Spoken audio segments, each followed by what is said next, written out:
topic that I just came up with not too long ago was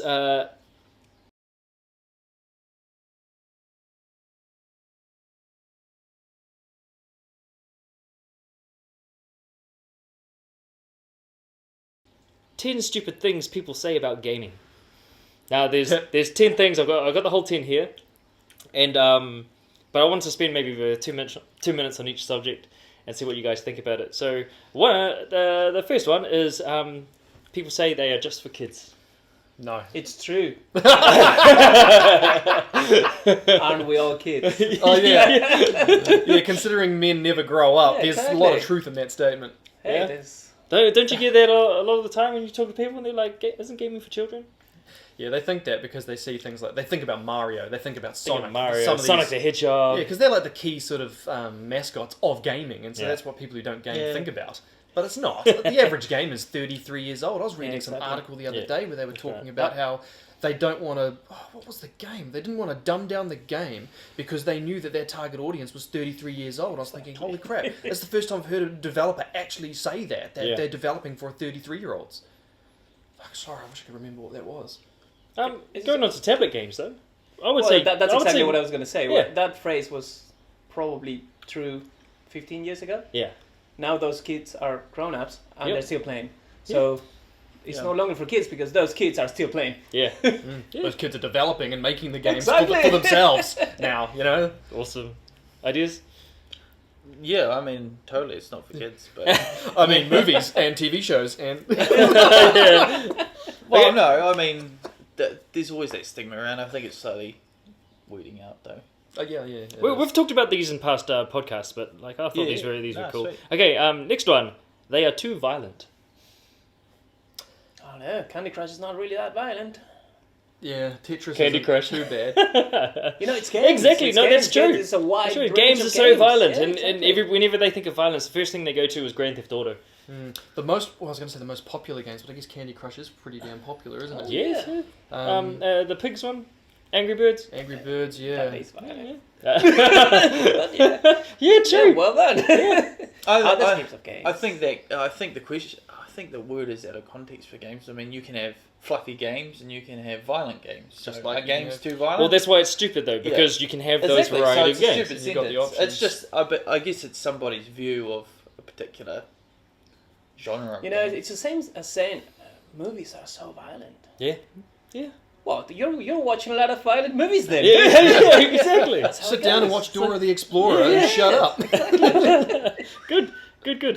Okay, this is one that you mentioned earlier. They are addictive.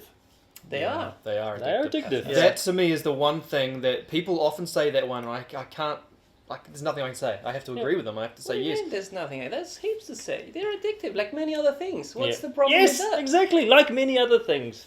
Yes, like many Yeah, other it's things. How many people have you heard? Oh, I'm addicted to coffee. Well, aren't you? Well, yeah. Keep doing it. It'll be fine. Well, So, it's it is addictive. being addicted to something is it's kind of set out of context because you'd be addicted to drugs, but there's like It's got a bad that's almost a connotation. unchosen thing. But I guess if you're enjoying something like enjoying a game and find it addictive, isn't that a good thing? It's a good thing unless it's to the detriment of, say, your relationship or your job or your life. Like, if you don't get out and do other things. And that's where I sort of sit on the fence a bit and think, yeah, I actually do play too much. Like, I just revealed that I play too much. You know what I mean? Like, there is a problem. So there is about having a good balance. I think there should be a balance, and I think I play too much.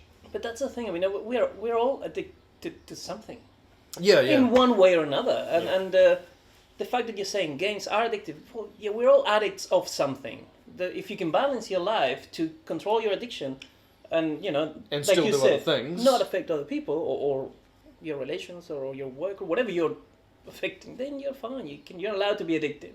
Yeah, pick your poison. Yeah, You're allowed to I be like addicted. Train Sim. I've always liked Train Sim. I want to buy Train Sim again because I like to drive trains. Are you serious? And then I like to crash trains. I think that's going to come onto Xbox One soon. Because I always wanted to crash it in the station. Train kill some simulator. people. So you're telling us you're addicted to Train Sim? I've always liked trains. I'm a big fan of trains, but you know, when you don't want to have a model train no and you idea. can't get in to drive the train, you get a train sim. Train And you simulator. can drive it, and then you can Steer us also away. put on realistic crashing, so you can get it so high speed that you derail it, and all the people in the back are like, yeah. You're moving from addiction to psychosis. That's another Yeah, but so that's addictive, right? Because you want to do things you know that you would never. It's normally true. do. You're actually, it's better to do it on your own private room than going around hijacking trains and doing it in real life. That's definitely better. Definitely. Okay, next stupid thing that people say about gaming. Players have no life. Some of them they They don't, have but no they life. So we were talking about the addiction. That ties and into the addiction. Yeah. Do you have no life? Because you play When so I was much playing gaming? Final Fantasy X, 10-2, yes, I had no life. I literally worked, came home, played. Worked, came home, played. Wasn't gaming your life? Gaming was my life. I had a life. There you go. That's a A life of gaming. I like the turnaround. It was like trying to justify yourself. Like he's been justifying it for years, eh? Hold on a second. I was reading the other day an article. I think it was this competition, and this team won, and they won $6.5 million. I think that's a life, and they're gaming. Yeah. Oh yes, no, you're true. Yeah, you're correct. So, that is their life. If there are any money from gaming, so there's a lot of the gaming tournaments and stuff, and I think that Well, exactly. I was reading actually that e-sport, as they call it, it's a market that at the moment it's worth $621 million. That's nice. Jeez. Wow. Players have no life, Yeah. but they can make a lot of money.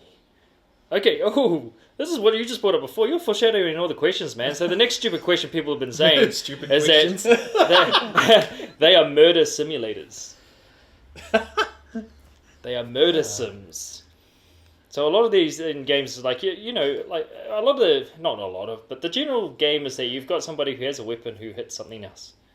Yeah, you kill a lot of people or things. But then they'll mask it with like in a a coin, game. or like you'll get points for it, or not always, not in all games. I think it's nice to explore the evil side of you without having to do it in reality. You know you would never do that in reality, but it's nice to just do something out of the normal. And that's why I like to crash a train, because I know I'll never crash a train. But also, I know I'll never fly a plane into a building. So, you know, who hasn't tried that? I know that's wrong to say that, but you explore things in games that you've seen on TV and try, and it's evil. I guess they worry that some people are trying these things for the purpose of being able, like, having an outlet for it. Why should we need that outlet to do a murder sim? You know, and as long as it doesn't sort of evoke something inside of you that makes you then want to, after having done it, go and actually do it. You know, I think if you buy the game for the purpose of wanting to murder someone in a train, then you've got problems. If you're playing the game all the time for the purpose of the game, and then one day you just want to try it, then there's no problem. Actually, I think that's right. I think that's exactly why I play a game for the story, get in there and do it. And I think that a lot of the killing and stuff that happens within a game is actually just a gameplay mechanic put in there so that you have something to do while you're doing the story. And also what makes the game fun. Yeah, and what makes it fun while you're just traversing this Which tale. back, that phrase is correct. Murder is fun. Murders. That's what we do. That's what we We've been doing do. it since time immemorial. Yeah, I mean, I think I would say probably most of the games are about destroying something. Yeah. Well, that will go into our the next question of stupid things people say is they cause deviant behavior. Yeah, as long as it doesn't cause deviant behavior, but they reckon it does. Yeah. It's not really I don't know. I mean, they can... Exactly. You know, it hasn't been. It's not really proved, and you could say the same thing as about movies. You could definitely say the same a lot of entertainment in general. You Actually, can say the same thing about books. So if you want to go back to the Dark Ages, books. That's by a good all point. Really good point. Yeah, that's why they burned a whole lot of them. Yeah. Back at a time, and we tried to stop that. But we were talking earlier about the murder simulators and causing deviant behavior. You were saying that you were doing all these different things in games, but I look at it as that you were trying to see what rules could be broken in that game. So, for example, Train Simulator is a game where you decide to get from A to B in the train. Yeah, You've decided to crash it into the train station to see what happens. Yeah, I mean, like... I actually didn't know you.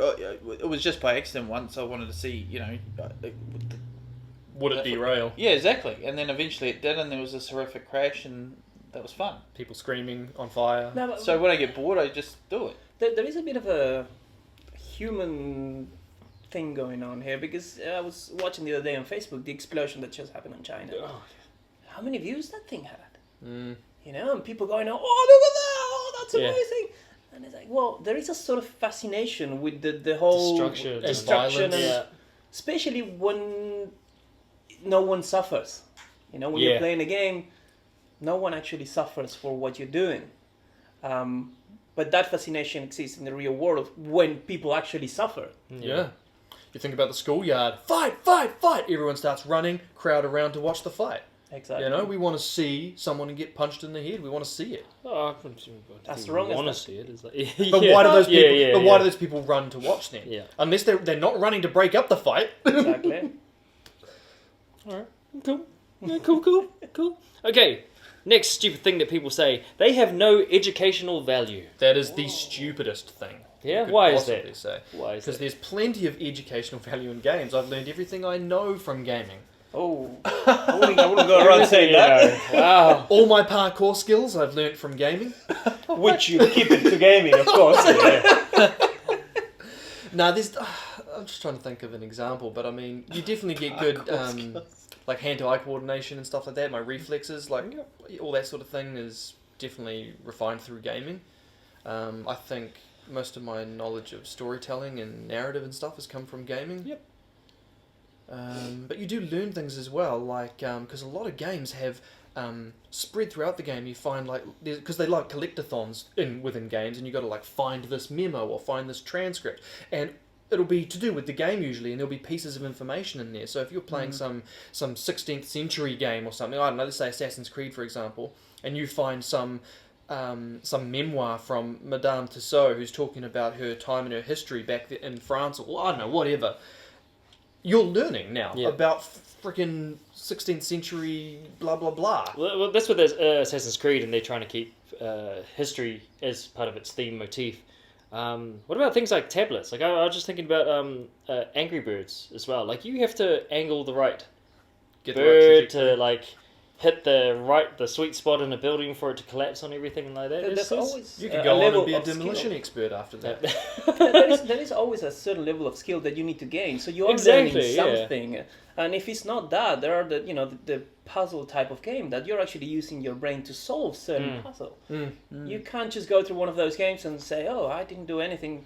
No, you're actually using your brain to finish that game. That is some sort of learning. Totally, and in school they promote problem solving right from an early age, and that's essentially what you do in every game is problem solve right to the end. Yeah, I think even military strategy games are hugely. You've got to be thinking about the just, enemy's moves. It's cool. Battlefield, they have bullet drop. Just stupid things. Like you have to figure out how far away something goes on. Somebody's come up, boom.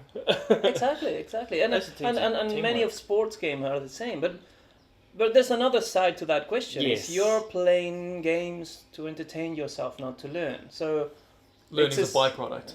Well, it's a plus when it happens. A bonus. But you can just say, "Oh, playing cards, that's not educational." Well, yeah, it wasn't supposed to be. Yeah, we were having fun. Sorry for not learning at this moment. Exactly. Cool. Next one, they desensitize players. Yes, you definitely get desensitized. Yeah, do you think so? Yeah. Really? I mean, no, not out in the world. Like in the real world, I'm still appalled by, like say, violence or blood or anything like that, would sort of affect me if I saw like a fight on the street. I get emotionally affected by that because I don't like to see that sort of thing. But in the game itself, like say, I played that level on Call of Duty Modern Warfare where you get to walk through that mall and just mow people down or whatever. The airport, yeah. Yeah, it's the airport. And I was totally desensitized to that. I just went, I almost had a little smile on my face as I was doing it, which is a little fucking evil. But I just, I got into the role and I sort of did it and I went about and I was killing all these people and they're screaming and I was like, and the more they screamed, the more I wanted to shoot. I'm just like, just doing the whole thing. And I was like, cool, like that was that. I'd never ever go and do that in real life or even contemplate it. Yeah, that's the thing. You're not practicing to do it in real life. You're just having fun. But there was no sensitivity going on in the moment that I was playing. Well, that's for you though. Everybody has their everybody has their different rights. Because I found it because that exact same level. As soon as it'd be cool to get stock image of this. But when you get out of the elevator one of the characters turns to you and says, "Remember, you're Russian," and you get told before that you're an undercover cop. Yeah. So I looked at it as like, okay, I have to do this for the good of the planet or something. Yeah, totally. So for my ride was like, I have to do this. Oh, sorry. I wasn't getting a kick out of it, but that level specifically put me through an emotional ride. So it took me out of just this, like, the standard I'm just shooting to like, ooh, I had to make the decision. And you don't have to shoot anyone. There's people out there who walked through the whole thing, didn't fire a bullet.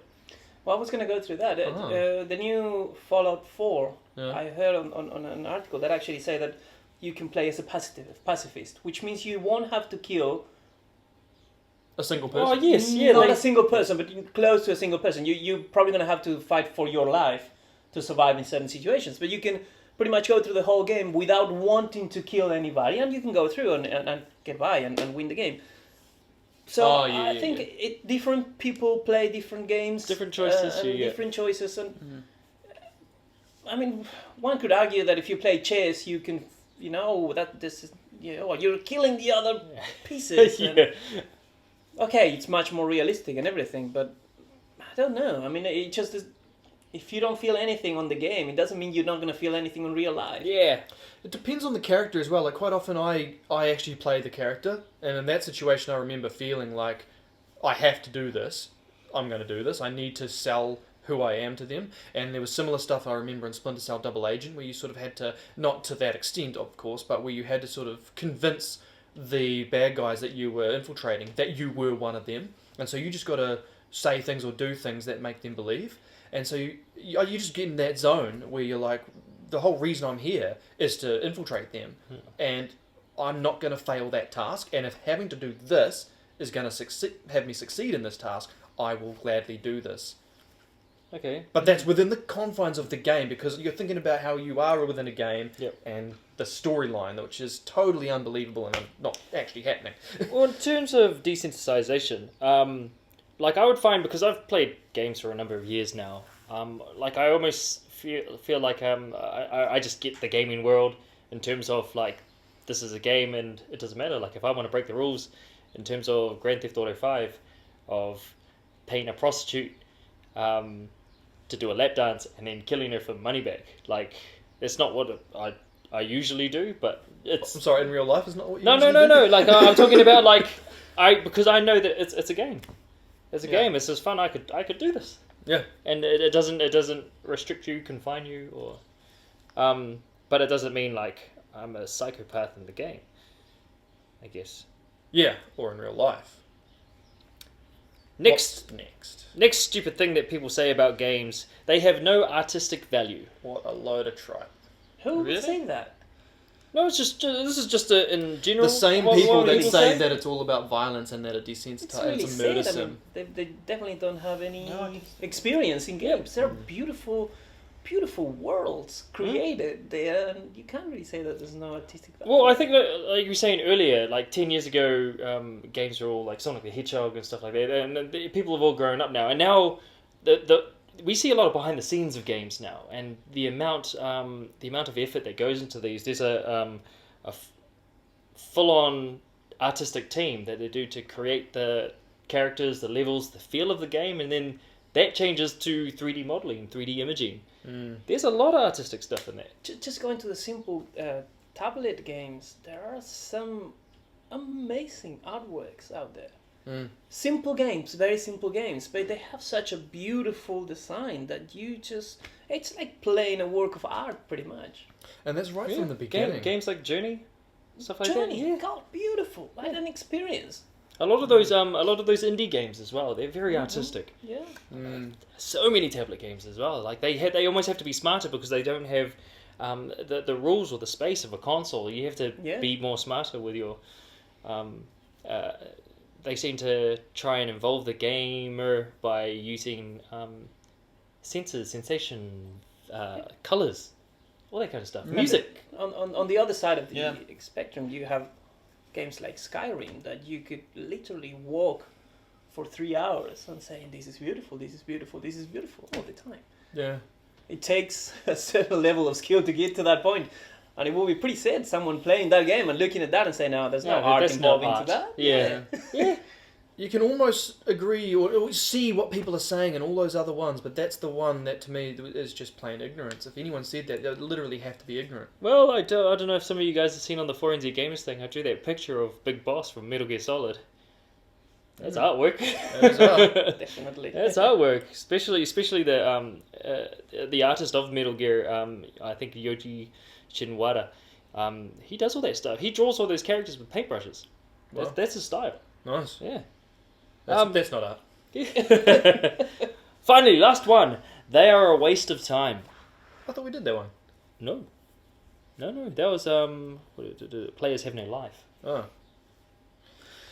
Well, I guess we've already answered there. Yeah, in some ways we have, because if you're experiencing art, how can that be a waste of time? If you're gaining an education, how can that be a waste of time? You know, everything we've literally talked about so far has led to us knocking that one out of the park. A waste of time. It can't be a waste of time. And that is 10 stupid things people say about gaming.